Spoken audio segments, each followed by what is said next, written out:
Nous allons continuer avec l'exploration de notre espace administration. Comme je vous l'ai dit dans la vidéo précédente, aujourd'hui nous allons voir le menu apparence. Et si vous avez bien suivi les vidéos précédentes, j'ai bien précisé que nous allons nous accentuer uniquement sur les choses qui sont standards, sur des menus qui sont toujours présents, quel que soit le site WordPress que vous voulez installer. Et parmi ces menus, il y a le menu apparence. On a déjà fait article, on a fait média, on a fait page, on a fait commentaire. Aujourd'hui, on va voir apparence. Au niveau de apparence, comme son nom l'indique, ça vous permet de gérer l'apparence de votre site, c'est-à-dire la manière dont votre site va se présenter. Et comme vous le voyez en sous-menu, il y a thème, il y a personnalisé, il y a widget, il y a menu, il y a en tête, il y a arrière-plan, il y a éditeur de thème. Nous allons parcourir chacun de ces menus pour que vous puissiez voir ce que ça vous permet de faire au niveau de votre site. Nous allons commencer par le premier. Vous savez déjà ce que ce menu permet de faire parce qu'on a pris par là pour installer notre thème actuellement qu'on est en train d'utiliser. À ce niveau, qu'est-ce que vous avez la possibilité de faire? Vous avez la possibilité d'installer un thème, d'activer ou bien désactiver un thème et de supprimer un thème. Ce sont les seules options que vous avez la possibilité d'avoir à ce niveau. Pour ajouter un thème, on ne va pas reprendre ce qu'on a déjà fait. Vous savez qu'il faut cliquer sur ajouter et après ajouter, il faut juste soit télécharger les thèmes gratuits que le WordPress va nous proposer, soit téléverser un thème et aller choisir le thème que vous avez acheté. Puisque nous sommes dans la logique qu'on va acheter un thème, vous passez par téléverser.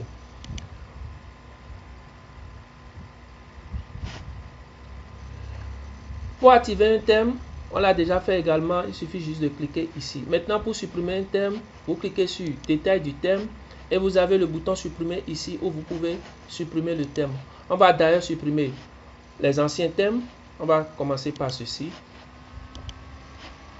Donc, on supprime ce thème. On supprime celui-ci également. Et voilà. Il faut pour des raisons de fonctionnalité, il faut toujours garder un thème de WordPress en plus du thème que vous avez installé. Pourquoi? Parce qu'au moment du transfert, il peut arriver qu'il y ait des problèmes qui subsistent et on est obligé d'activer ce thème-là pour résoudre le problème avant de réactiver notre nouveau thème. Après le sous-menu thème, nous avons le sous-menu personnalisé. Personnaliser vous permet de personnaliser votre site. Personnaliser votre site, quel est l'avantage? C'est que vous serez en train de faire des modifications à ce niveau et vous serez en train de voir le résultat à ce niveau. En fonction des extensions que vous avez installées, en fonction des thèmes que vous avez installés, en fonction des outils que vous avez installés sur votre site, vous avez des menus qui apparaissent ici. La preuve, je vais revenir en arrière. Je vais activer ce thème. Et je vais revenir dans personnaliser. Vous voyez déjà qu'au niveau de personnaliser, il y a beaucoup de choses qui ont disparu. Donc, je viens au niveau de personnaliser. Vous voyez le nombre de sous-menus qui apparaissent ici n'est pas les mêmes choses qu'on a vu tout à l'heure. On va revenir sur notre thème.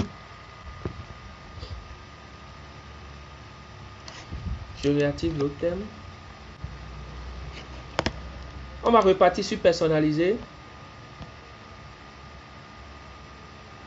Comme je vous le disais tout à l'heure, la possibilité, ce que cela vous permet de faire, c'est de configurer votre thème et de voir le résultat en même temps de l'autre côté. Et comme je vous l'ai dit tout à l'heure, en fonction du thème que vous avez installé, en fonction de l'extension que vous avez installée, en fonction des outils que vous avez installés, le menu qui apparaît ici diffère. Nous avons général. Au niveau de général, les options qui s'affichent dépendent de l'extension du thème et des outils que vous avez installés sur votre site. Donc ici, il nous demande si on veut précharger. Vous allez voir que quand on veut afficher notre site, il y a quelque chose qui charge. Vous pouvez désactiver, vous pouvez désactiver aussi le chargement de l'image. Nous avons l'entête. Donc au niveau de l'entête, la seule option qu'il y a ici, c'est le formulaire de recherche. On a la possibilité de configurer le formulaire de recherche. Donc c'est de cette manière, chaque menu, sous-menu qui est ici, vous donne une possibilité, vous permet de faire une action ou bien de configurer une partie de votre site ou de votre thème. Vous voyez par exemple, identité du... On a la possibilité de changer le nom du site, on a la possibilité de changer le slogan. On va effacer ce slogan et vous voyez, il y a publié, on publie.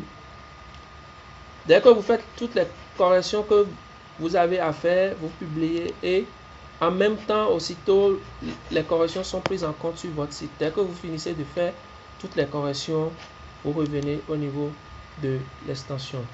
Donc, le menu personnalisé, de façon résumée, vous permet de personnaliser votre site, de personnaliser l'apparence de votre site et de donner une touche personnelle à ce que vous êtes en train de faire.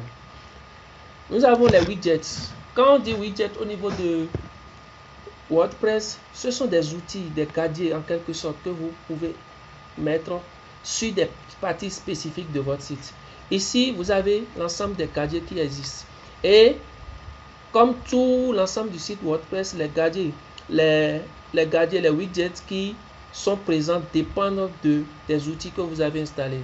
Thèmes, plugins, extensions et autres outils que vous installez sur votre site. Donc ici, vous avez l'ensemble des widgets qui sont là, que vous pouvez utiliser. Et ici, vous avez les emplacements disponibles sur ce thème-là. Les emplacements dépendent du thème que vous avez installé. Parce que les emplacements sont déjà des choses qui sont déjà prévues au niveau du thème. Ce n'est pas vous qui ajoutez, c'est le thème qui vous impose les emplacements. Vous avez ici la barre latérale. Par défaut, vous avez ici la barre pour le blog. Vous avez ici la page produit. Il y a une barre. La page produit, il y a une barre à gauche. Donc, pour placer les widgets, il vous suffit juste de...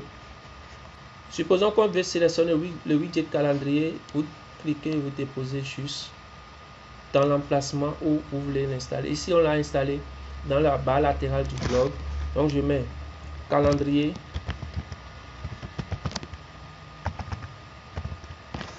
Et j'enregistre. Je viens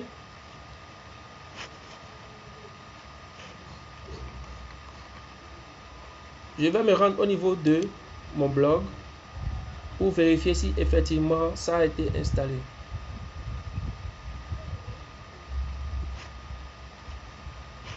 Ici on a barre latérale droite. Donc on est ici au niveau de la barre latérale gauche. Je viens ici au niveau de...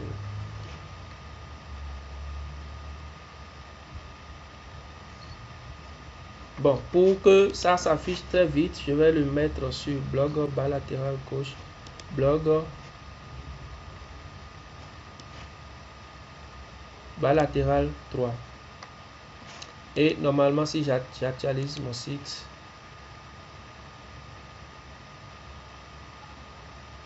j'ai le calendrier qui s'affiche. C'est de cette manière vous pouvez configurer vos widgets. Et les widgets, il y en a plein. Il y a un widget pour le son. Il y a un widget pour la vidéo, un widget pour les prix ou commerce.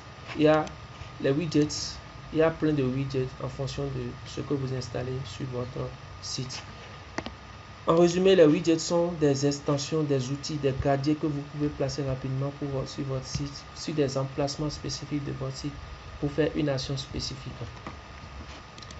On va enlever le calendrier. Je supprime. Et maintenant, on est au niveau du sous-menu, désolé pour la répétition. Et qu'est-ce que ça permet de faire? Ça permet de créer des menus pour votre site. Vous allez vous rendre compte que notre site n'a pas de menu, pas du tout. Il n'y a pas de menu nulle part, ni en pied de page, ni en hauteur. Ici, nous avons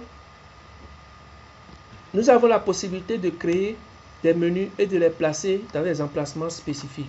Comme on l'a vu le cas des widgets tout à l'heure, les menus également c'est pareil. Les menus, l'emplacement des menus sont prévus par le thème. C'est le thème qui définit les emplacements de menu. Et actuellement, ils ont dit que actuellement on a 4 emplacements du menu. Ce qui est ici n'est pas un emplacement de menu parce qu'on a dit ajouter automatiquement les pages de premier niveau à ce menu. Ce sont les emplacements, afficher l'emplacement, ce sont les emplacements prévus par notre thème. Donc nous avons primary menu, on a 2 primary menu full, on a top menu et on a my account menu. Comment on crée un menu? Déjà, si vous cliquez ici, vous devez avoir l'ensemble des menus qui sont déjà prévus par le thème parce qu'on a importé des données par défaut. Qu'est-ce qu'on va faire? On va modifier un de ces menus et je vais vous montrer également comment créer un menu si vous voulez créer vous-même votre menu. Je prends main menu. Donc je sélectionne le menu et je clique sur sélectionner ici. Mon menu est sélectionné et vous voyez l'emplacement qui est défini est là. Mais mon menu n'a pas de lien parce que un menu est une association de liens. Qu'est-ce qu'on va faire? On va ajouter des liens. Et pour ajouter des liens, vous avez des options entre page, article, lien personnalisé, catégorie et terminaison ou commerce. Terminaison ou commerce, c'est tout ce qui concerne ou commerce. Qu'est-ce que nous allons faire? Nous allons ajouter des pages. Je viens par exemple, au niveau de afficher toutes les pages. J'ajoute l'accueil. J'ajoute la page blog. J'ajoute la page à propos et j'ajoute la page nous contacter. Et je fais ajouter. Vous allez voir que toutes les pages qu'on vient de sélectionner vont s'ajouter en même temps ici. Qu'est-ce qu'on va faire? On va d'abord enregistrer pour aller voir, constater le résultat sur notre site. Donc, je viens ici, j'enregistre le menu. Quand vous finissez d'ajouter ou bien de modifier votre menu, il faut toujours l'enregistrer. On va venir au niveau du site. Je vais actualiser mon site et notre menu apparaît. Vous avez en même temps un menu qui apparaît ici. Cet emplacement qui est défini ici, c'est son emplacement ça. C'est de cette manière vous pouvez créer un menu. Vous avez la possibilité d'ajouter d'autres pages. On va faire pareil. Vous avez la possibilité d'ajouter un article. On va ajouter un article.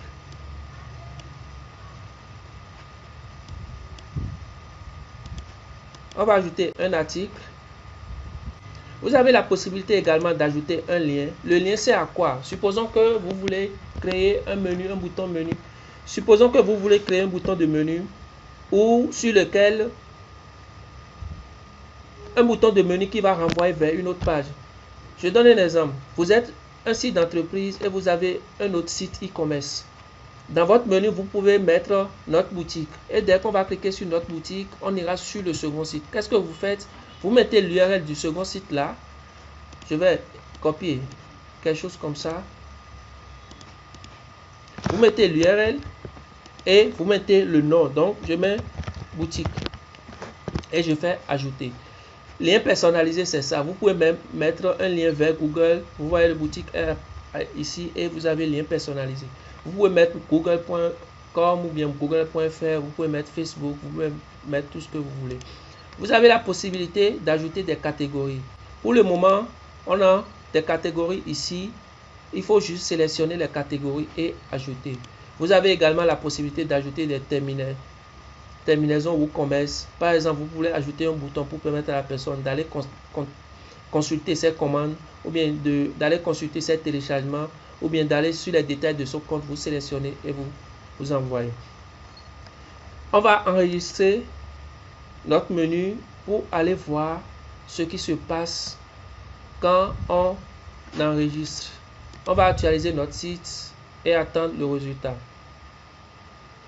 Vous voyez, qu'est-ce qui se passe? On a tellement ajouté d'informations que notre menu a fait 3 lignes. Et en termes de design, un menu qui fait déjà 2 lignes est un mauvais menu. Qu'est-ce qu'on a la possibilité de faire? On a la possibilité de créer des sous-menus. Supposons que ceci est un sous-menu de ceci. Nous contacter un sous-menu de contact us. Il faut juste décaler juste ceci en bas. Nous allons créer un autre sous-menu de blog. Ici, c'est un article. Donc, on va mettre nos articles comme sous-menu. About, nous allons mettre ceci comme sous-menu. Et nous allons mettre également page comme sous-menu. Si on veut créer un autre sous-menu de page d'exemple par exemple, il faut juste décaler comme ça. Et on va enregistrer pour que vous voyez le résultat de l'autre côté. Je vais réactualiser notre site.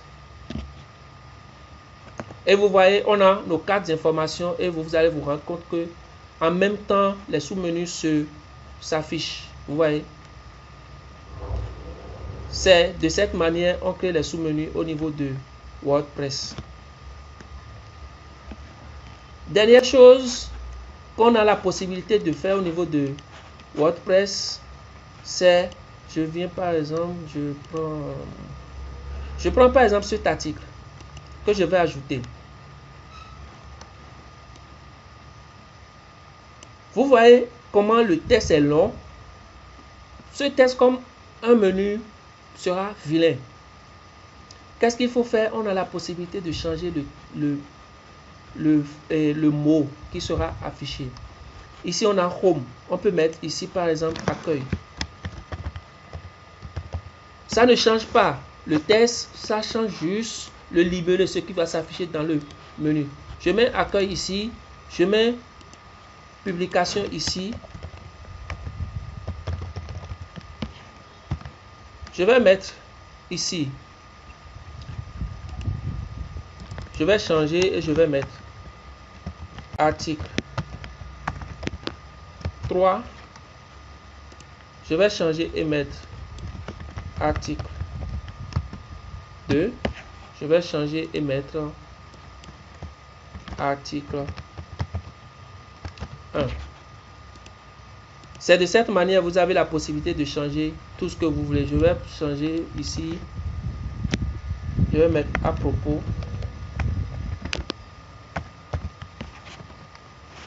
Avant d'actualiser, prenons par exemple l'article 1 ou bien prenons mon premier article.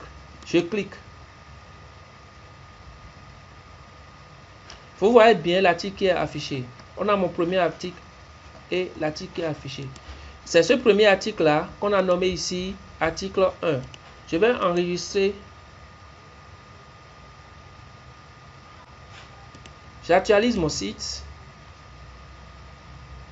Et par magie, tout ce que j'ai mis s'affiche. Vous voyez article 1, article 2. Si je clique encore sur ça, ça va me ramener encore sur la même page. Donc ça ne change pas le contenu, mais ça change juste le libellé du menu. Voilà en résumé la manière dont on a la possibilité de gérer les menus au niveau de WordPress. Ça, c'est un menu qui existe déjà.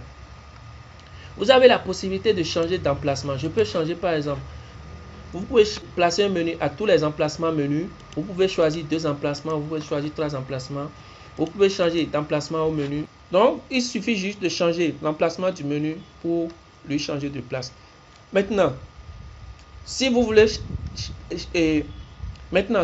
créer un nouveau menu, supposons qu'il n'y a pas ce menu que vous voulez créer vous-même votre menu. Il faut juste cliquer sur créer un menu. Oui, on a fait des modifications ici. Et vous mettez le nom du menu. Vous pouvez mettre menu principal. Mais par convention, pour respecter la convention, le menu principal qui reste en haut du site s'appelle main menu. Vous allez voir ici, on a mis main menu full, ainsi de suite. Donc si c'est le premier menu que vous voulez créer sur votre site, vous créez main menu. Maintenant, comme il y a déjà main menu, ça ne va pas prendre.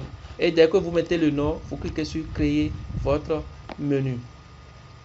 Voilà en résumé la manière dont on gère un menu. On a le menu en tête. Ce menu en tête, vous allez remarquer que c'est un menu qui fait également la même chose, qui vous ramène au niveau de personnalisation. C'est pareil pour en tête Et le dernier sous-menu de apparence, c'est un menu un peu plus technique. Je vais vous montrer rapidement ce que vous pouvez faire à ce niveau.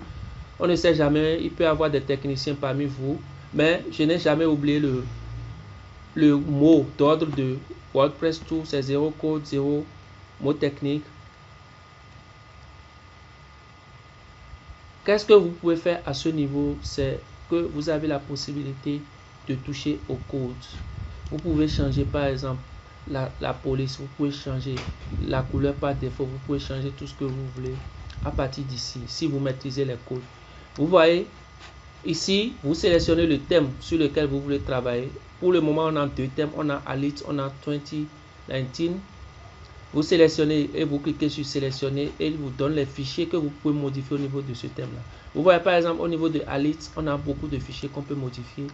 Les CSS c'est tout ce qui permet de gérer l'apparence, la couleur, la disposition. Vous voyez les fichiers JavaScript pour l'animation côté client. Vous voyez le pied, page des articles, vous pouvez modifier la page des articles, comment les articles vont s'afficher, vous pouvez ainsi de suite. Et ici, il faut rentrer ici uniquement quand vous êtes expert, sinon vous risquez de bousiller l'ensemble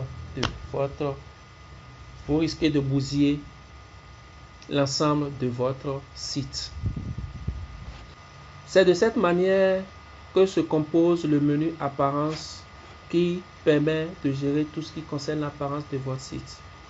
Dans la prochaine vidéo, nous allons voir le menu extension et ensuite le menu utilisateur, ensuite outils et réglages pour finir le tour d'horizon de menu standard de WordPress. Tous les autres menus, c'est des menus non spécifiques, mais je vais prendre le temps d'aller au niveau de thème options pour vous montrer quelques